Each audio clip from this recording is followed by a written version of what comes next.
if you go through the tech hype cycle, AR was big and then it kind of died, and then AI is now big. And then you kind of are asking, like, did Apple just bring this back from the dead?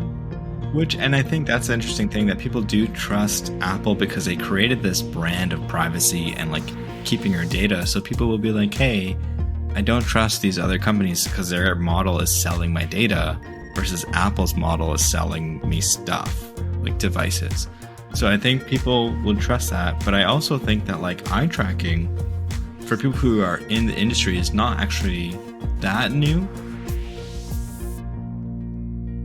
Hello and welcome to What Would Jesus Tech, a podcast where we're going to try to figure out today what just is going on in the world, because everyone's talking about the Apple thing. WWJD? No. WWJT?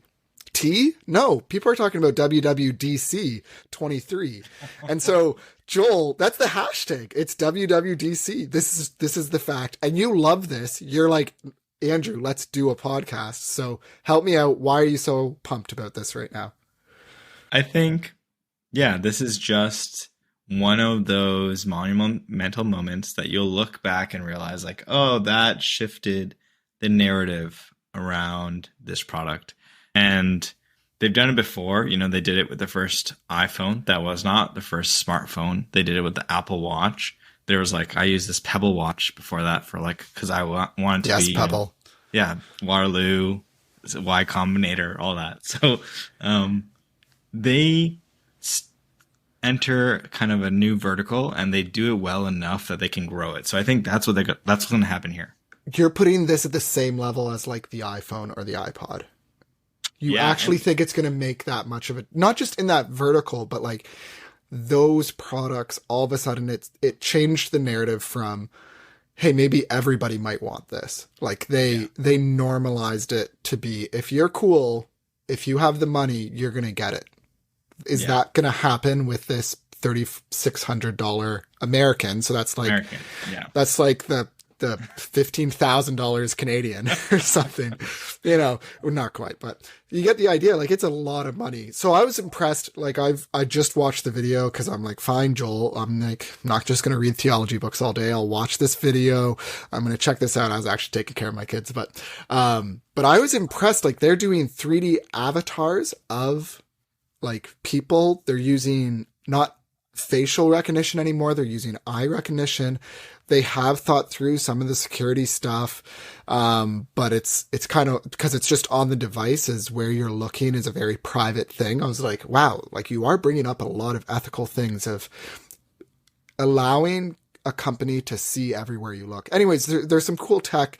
It's clearly a ton of money goes into every single one of these devices that you strap around your head. And it looks like, let's be honest, it looks like ski goggles. Us Canadians, we know this stuff. It's ski goggles. They've made a ski goggle. You could fit in on the slopes. And so I'm impressed by the technology. I'm concerned with the impacts, but we're going to get to the concerns later. I want to understand if just financially from a product, like you do this job, like your company is in the mix of this world. And we can't talk about your product today, because it's not about you, first of all. But second of all, it's like top secret, so you haven't revealed it yet. So let's talk about this Apple product. What is it even called? AR reveal? They're calling it spatial computing. They're trying like all these names. I mean, that's the thing. It's like they believe themselves it's the start of a new paradigm. Or Tim Cook does. He's super bullish on it. There's probably a bunch of aspects he's like supposed to be done in a few years. So he kind of wants to leave his mark on what he's done creatively at Apple, rather than just like operationalize them to be a better financial company. So he wants his like Steve Jobs moment. So he at least is pushing it to that point to come out with the Vision Pro headset is what it's called, which honestly, I didn't think that was the name they're going to go with. I thought, rumors were saying like it's the a Reality Pro or something like that. But but why does this do well where Facebook failed? Because Facebook, like we all heard the announcement, however, was it 2 years ago? Like we're changing our name to Meta. We're going to invest into the metaverse. They're selling a product. What's different about this? Yeah, I think, so marketing is often, especially by engineers, like underlooked. And I think if you peel back the onion, it's not really marketing. It's kind of like understanding the customer and persona that you're going after. So Apple, like you mentioned, is pricing this super high. It's actually in a similar price range to the HoloLens, to the Magic Leap, these kind of like enterprise headsets, versus Meta. Just actually, they tried to they preempted this announcement by announcing the Meta Quest 3 on Friday, which I think will come out around like $500 US. So it's about a third of the price. And, they have the games angle. But Apple, if you go through the tech hype cycle, AR was big and then it kind of died. And then AI is now big. And then you kind of are asking, like, did Apple just bring this back from the dead? Are they able to do that to a product category? And I think they are, because they have a unique strategy. And I think like one good example is like electric cars, right? You had all these like electrics that failed, and then you had Tesla, who started with the Roadster, which was like super expensive, but also focused on like high premium features, really fast, unique experience that a few people could invest in, like who had the money, that supported the engineers and builders to like iterate and get the technology to a place where they could bring the cost down and scale it. And that's the same thing that's going to happen here. They actually have rumored another one in the works that they'll launch after this one comes out. Potentially, they said Q1 of 2024, the Vision Pro. And then who knows where the next one will come. But I think that will bring it down by like half the price, where it's comparable to the cost of a phone. Well, and that's an interesting revenue model as well, because that's something that phones don't do that they used to do, where you'd update your phone every 1 or 2, 3 years, because the improvements are so incremental. We don't see that with, phones anymore, but you would definitely see huge improvements with these goggles, because after it gets adopted by more people. Now, the one thing too that I worry about Apple is they've kind of lagged behind Amazon Alexa and Google Home in terms of the voice commands. Like, I think Apple has lagged when it comes to voice command prompts. And so the benefit of these Google, I wanted to call it Google glasses, but this Vision Pro, the benefit of it is the hands-free, you're not sitting at a keyboard, you could interact in different ways, but it's going to rely on audio. But then I was looking at the video and they're talking about it. Oh man, their eye tracking capabilities are wild. Yeah. So what do you see there? So, I mean, there's definitely an ethical point of view, and they said, hey, we're focused on privacy. People are going to see what you're looking at, which I'm sure people were like, oh my gosh, you can see what I'm looking at. That's probably the first thought. But they're going to try to keep it in the system on your head, and apparently it won't be shared to headquarters anywhere. And I think that's the interesting thing, that people do trust Apple because they created this brand of privacy and like keeping your data. So people will be like, hey, I don't trust these other companies because their model is selling my data, versus Apple's model is selling me stuff, like devices.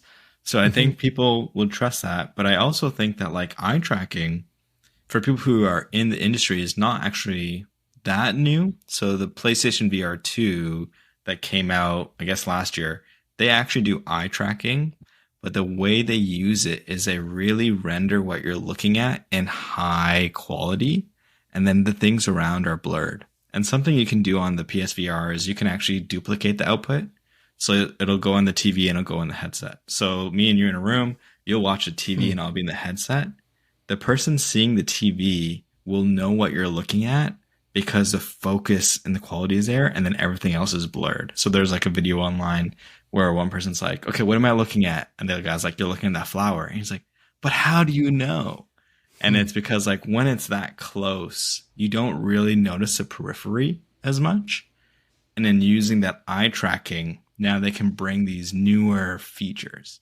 And I think it's that really, attention to detail, the science. Actually, as you mentioned, this is the WWDC, Worldwide Developers Conference.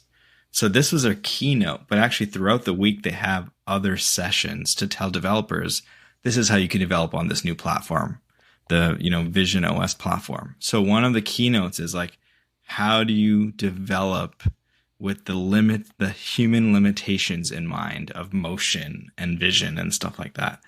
And it's really, I mean, as a developer, you're like, okay, good. They've taken the extra effort to really document, like, how does motion sickness happen?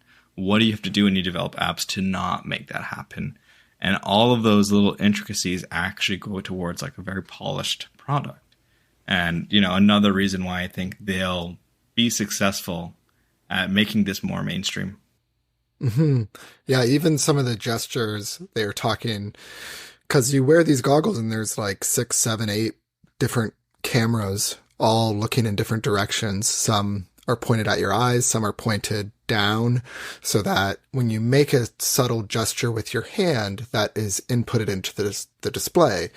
And I thought that was like, oh, it's almost leapfrogging a generation of products like we talked about on the last episode of Thalmic Labs and like the wristband. Yeah. It's kind of funny that Thalmic Labs, and like most people probably haven't heard of them, but in tech circles and Kitchener-Waterloo especially, we heard about them. And yeah, you know, that bracelet that would track those muscles so that, okay, now there's input that's registered through the muscles, not as accurate. But then they moved into Google Glass, or they went into a Google Glass competitor, and they put it on market, and it flopped. But this is different because I think it's way more high end. Like, I think and they partnered with a company. You can wear these goggles and still have, you know, if you normally wear glasses, you can still wear this. They have like this whole surround sound feel to the sound that's going into it. And yeah, there's a lot of interesting concepts with it, but like, do you see any use cases that are actually interesting? Like functional use cases? I see entertainment. I see this. Like, what are the use cases that you saw them talk about in the keynote today? Yeah, so I think they did spend a lot of time talking about like the personal kind of use cases, like personal computer use cases. Like you're sitting at your home and they have that new feature called Eyesight where someone can see where your eyes are. And it looked kind of creepy. I didn't know how I liked it. Well, just for people who didn't watch it, it's a pretty interesting feature so that if you're there you got the goggles on, you're caught up in a video game or show, someone walks into the room, it will recognize that someone's walked into the room, turn on a display of your eyes, and it will show that other person walking into the game, so to speak, like, or just off screen from the game. So yeah, it's supposed to alleviate the concerns of it being awkward to wear them. Yeah, and I think, I mean, just these 2 points, and I'll get your question around, like, what are the applications? So yeah, like that, another thoughtful consideration where it's like you don't feel isolated, because when you do wear headsets, you feel like you don't have an awareness around you, spatial awareness. So that feeling of like, hey, the outside world can kind of mesh is a differentiator. I think it's really huge. And then for the people who aren't in your headset, they can be like, okay, I know he is like looking at something, it's blurred, or he can see me. He's looking and he can see through the lens right now. So, you know, that's actually smart. It does look a little weird, but maybe we'll get adjusted. And the other interesting thing they talked about is they have a chip called the R1 to make sure the sensor data comes really fast. So like 12 milliseconds between the sensor to your eyes.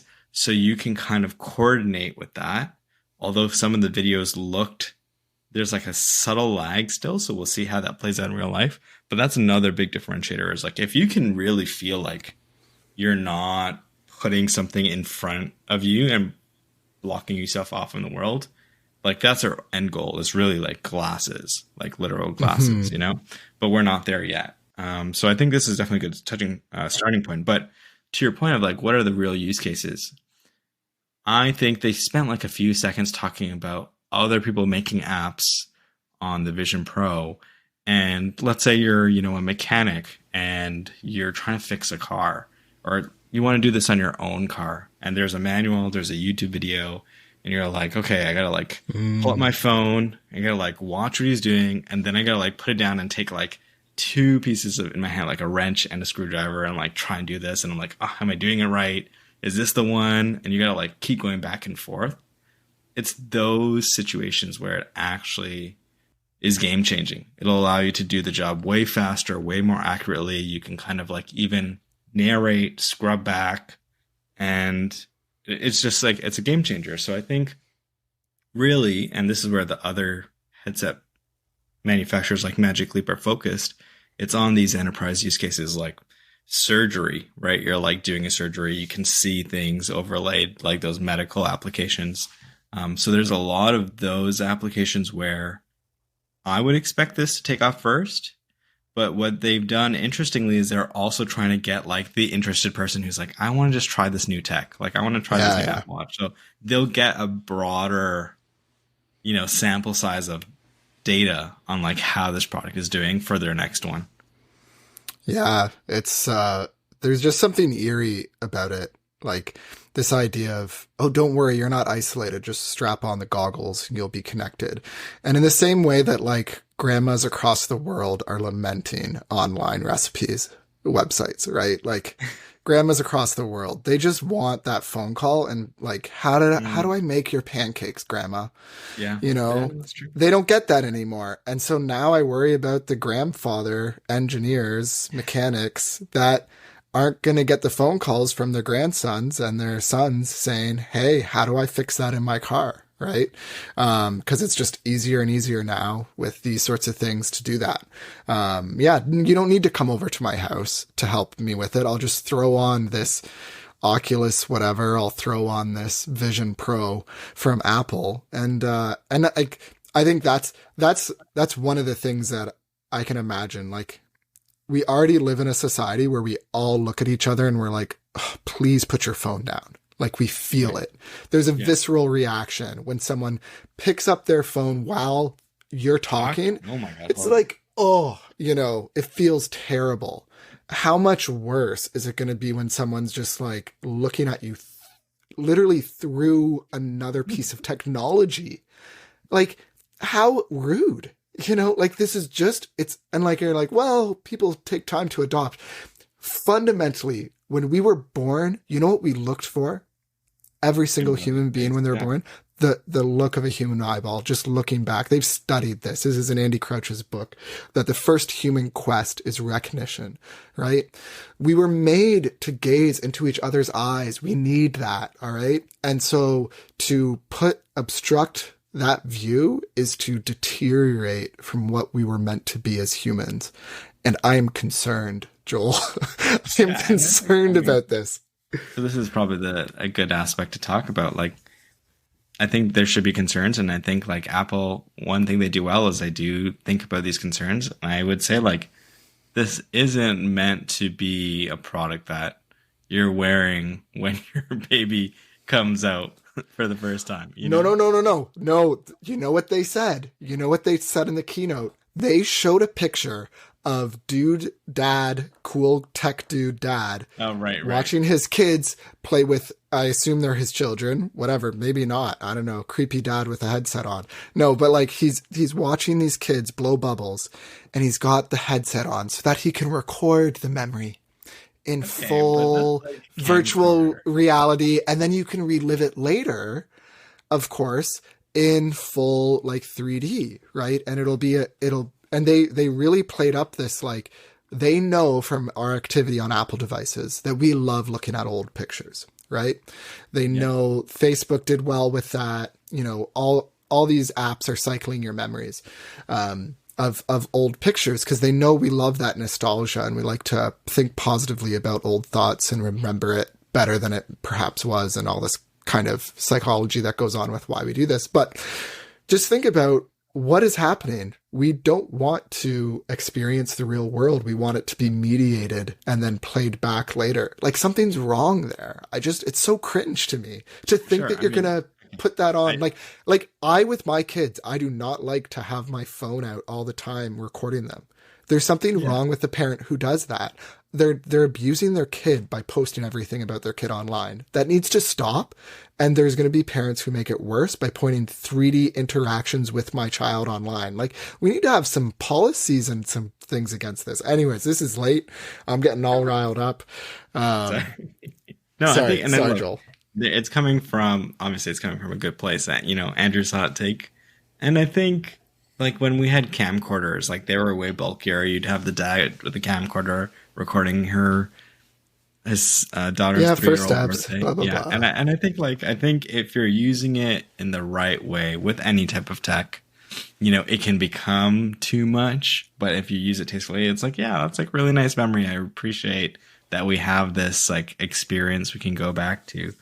But what I'm interested is like, what are the other, let's say, Christian implications here? Like obviously for me, I still haven't been to Israel. I would love to put on this headset and like just go there and like actually like walk the streets and like really immerse myself on like the Sermon of the Mount and stuff like that. So I think that's like been mentioned before in our episode about the morality of the metaverse. But like, what are other people saying? Like you mentioned, there are some interesting tweets that people were posting on Christian Twitter. I just had fun scrolling through and seeing different people tweet. So like Tony Ranke was like, from the iPod to the iPhone to the AirPods to VR. You know what it is? Stages in physical isolation. Right? Like that's what it is. And then I like Austin Gravely. He's like, okay, not a good look. iOS 17 is the first time they've been hyped for an iOS update in years. Live transcription for voicemail and audio message are one of those quality of life updates that aren't impressive in themselves, but we'll appreciate in dang time. Okay. Anyways, so he's a Christian dude too. John Dyer, I just love his like, I see the wire, ... Like obviously it's not wireless. There is a question of whether or not this headset, these goggles, this virtual reality kit that you wear would be wireless, but there's a wire attached to it for the battery pack, right? Yeah, for the battery pack. Yeah, which is the tech isn't there, right? It's like it'd be great to have better battery technology. And they did that, like they said, so you don't have this like strain on your neck from this heavy pack. But now you have this kind of like tug through the wire if you catch it at a wrong angle. So yeah. There's one Christian guy on Twitter, and I've gotten to know him a little bit because we joined a Discord group together. He's Theo Futurist, and he has some hot takes all the time. And he retweeted someone saying that he thinks this other person is massively right. When everyone around you is betting on the trend tripling down, step back, ask yourself if we can ever continue going vertical uninterrupted.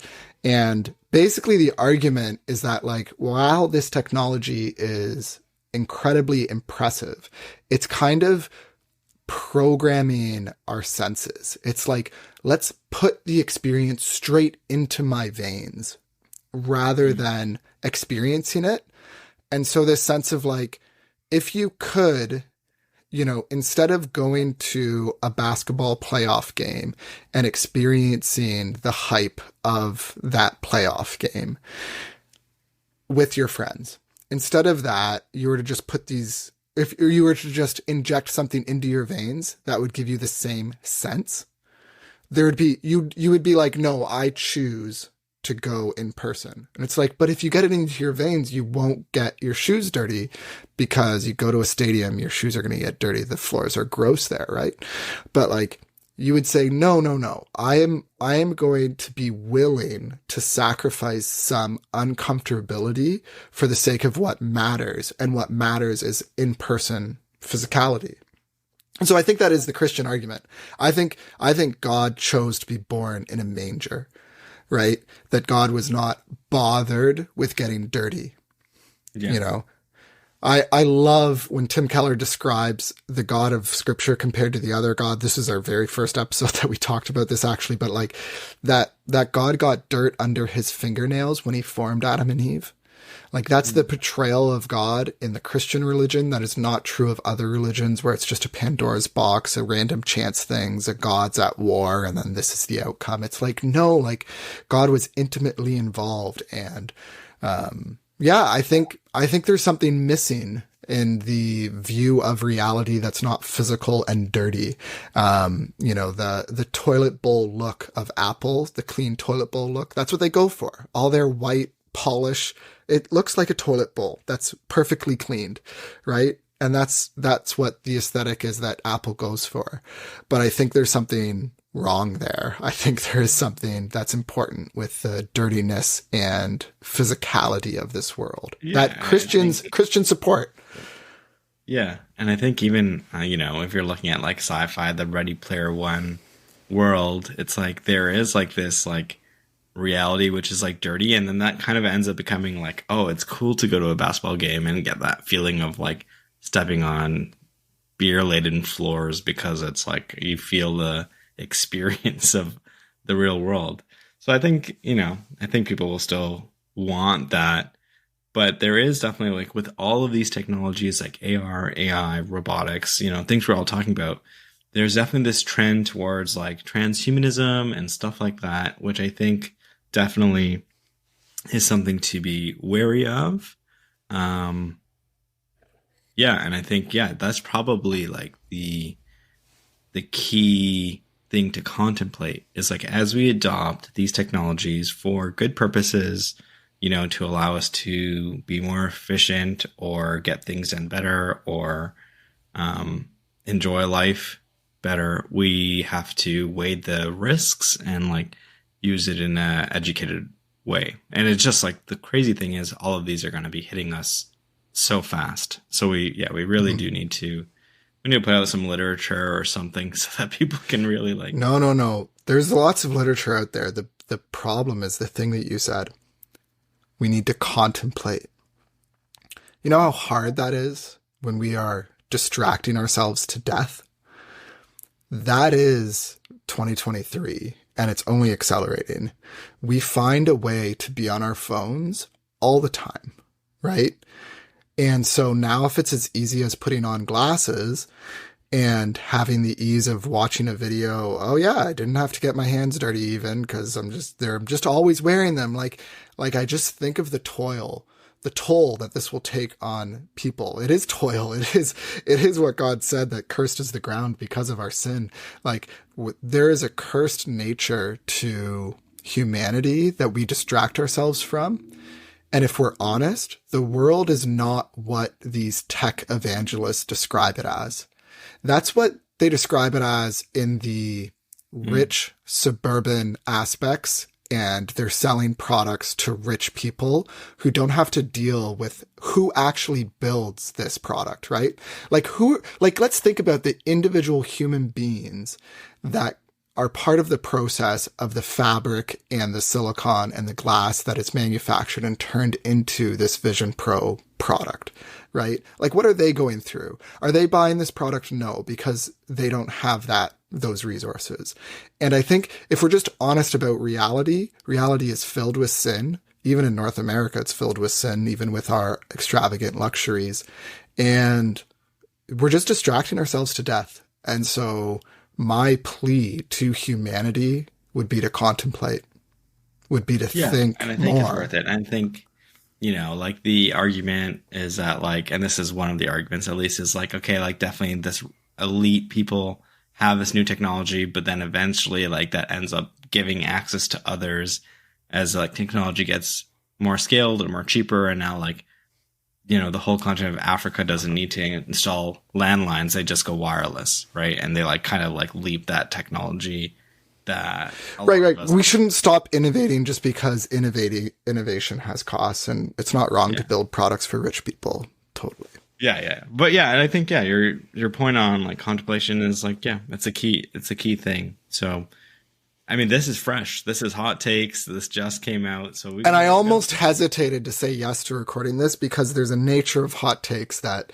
do not sit well over time. And so this probably won't be a normal feature of this podcast, is to do hot takes. But I think we do need to think about, would Jesus, be hyped about something like this? Would he get caught up in it? Or would he be more chill and kind of wait? And I don't think Jesus was on the cusp of innovation. Not that it's wrong to be, but I think he was just like, oh, who's my neighbor? How can I love them? Where's my calling in life that God has me?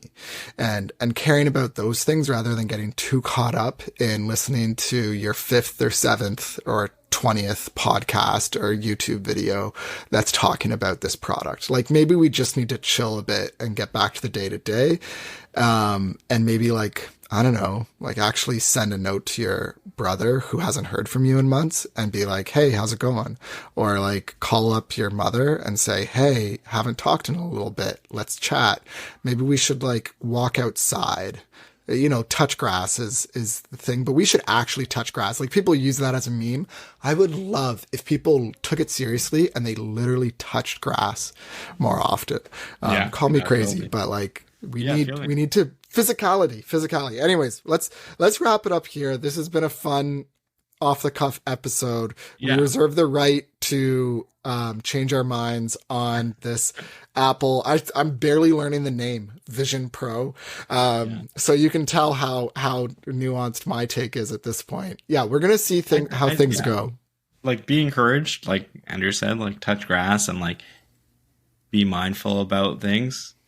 And also be encouraged to think about how we could use technology to reach others and share the gospel. 100%. This could be used for good. We could listen to the Sermon on the Mount virtually, and that would be epic. Joel, don't get me wrong, man. There's applications for this that are totally great, and I just think there's reasons to be cautious. So we'll leave it there. We'll leave it there. Hey, you send us your feedback. Are you pumped about this? Are you scared of it? Should we do a full episode on this in more detail? Who knows? Send us your messages. Curious to hear what you think. You can email us, whatwouldjesustech@gmail.com. You can contact us through our website, whatwouldjesustech.com. And yeah, we're on Twitter. We're on Instagram. You can hit us up there as well. Thank you for listening. My name is Andrew. And I'm Joel. Talk soon. Talk soon. Take care, guys. Encouraging you to use tech, find rest, and glorify God. Bye, guys.